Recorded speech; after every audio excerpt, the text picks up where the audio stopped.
Hello my YouTube family. In this video I'm going to be showing you guys the Kosciuszko Park.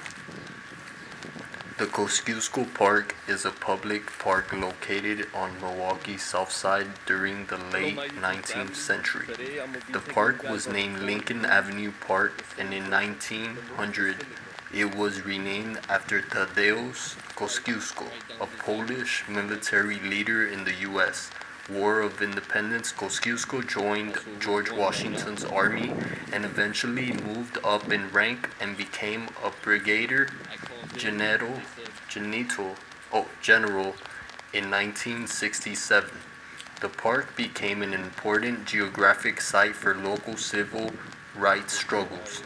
In that year, the Milwaukee NAACP, National Association for the Advancement of Colored People Youth Council, began a series of open housing marches and selected the park as the endpoint for many of the marches.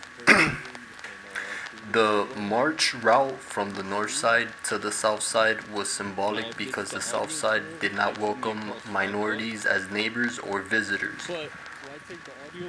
On Monday, August 28th, 1967, close to 200 youth council members and supporters marched to the south side's Kosciuszko Park. Upon reaching the south side, marchers were greeted by a hostile crowd of thousands.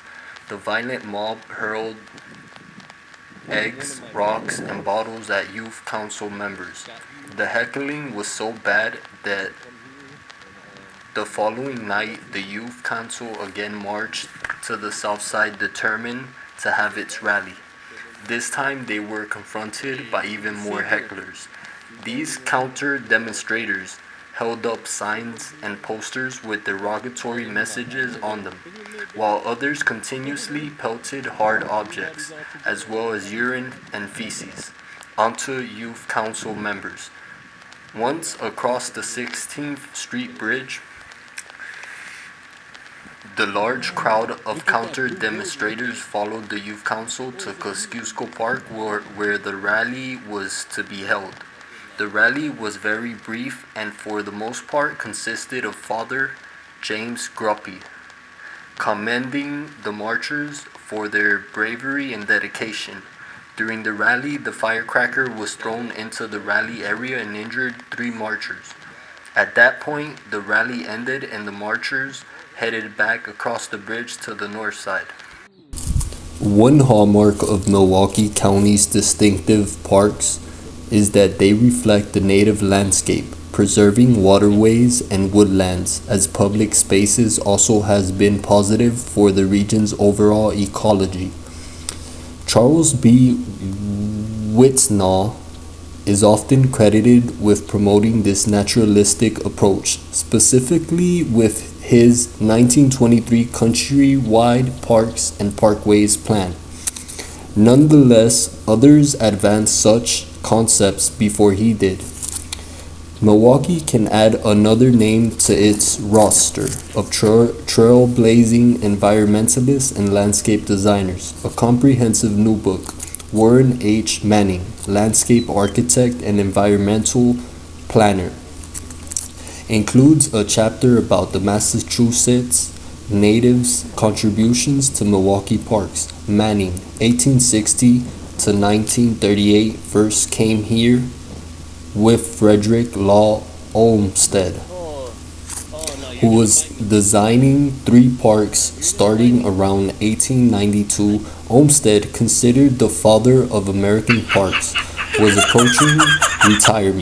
Manning, nearly 40 years in his junior, was his knowledgeable planting design supervisor. Like Olmsted, Manning also eventually managed a far-flung national practice and exerted major influence on the growing professions of landscape architecture and urban planning. After Manning launched his own firm in 1896, he designed a dozen Milwaukee projects, including for the city's nascent Parks Commission. the Downer Women's College, now part of University of Wisconsin-Milwaukee, and the Pabst family estate. During 2 decades, he worked on more than 60 Wisconsin projects. Despite all that, Manning has little name recognition here. In any case, few landscape designers become household names. Their legacies are often blurred by neglect or nature's vagaries, or even erased by bulldozers.